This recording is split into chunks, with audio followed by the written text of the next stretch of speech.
Sa tulong ng Chuchi Medical Foundation Philippines, mahigit 6 na po na residente ang nakatakdang sumailalim sa libreng operasyon sa mata ngayong araw dito sa Chuchi Eye Center sa Santa Mesa, Manila.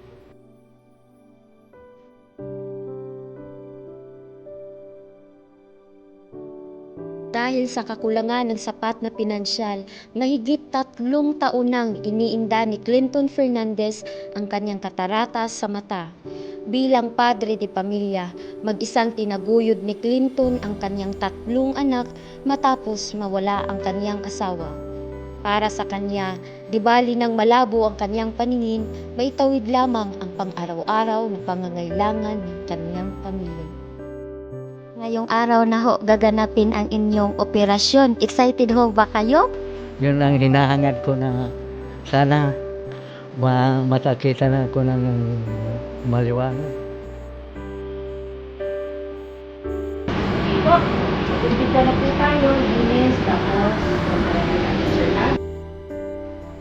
sa pamamagitan ng pagtutulungan ng Chuchi Medical Foundation at ng lokal na pamahalaan ng Dagupan City, natupad ang nag-iisang pangarap ni Clinton na muling makakitang muli at masilayan ang bagong liwanag.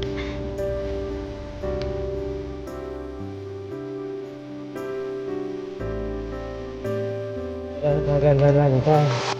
Pakiramdam ko sa mata ko ngayon na maliwanag na. Hindi na po siya mahihirapan, tsaka hindi na po masakit yung mata niya. Maraming salamat po sa opportunity na to, tsaka sana marami pa po kayong mas matulungan po. Thank you po. Ngayon po, nandito tayo sa labas ng operating room ng Chuchi Eye Center. Maya-maya ho, ipapasilit namin sa inyo ang top-of-the-line surgical equipment ng Chuchi Medical Foundation.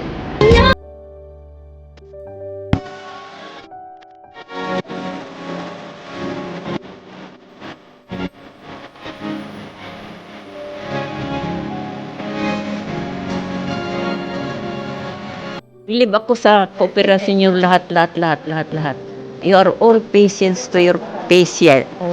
Itong Chuchi, wala nang kapares dito sa mundo kasi mahal na mahal mo ang kapwa niyo sa kaligtasan nila.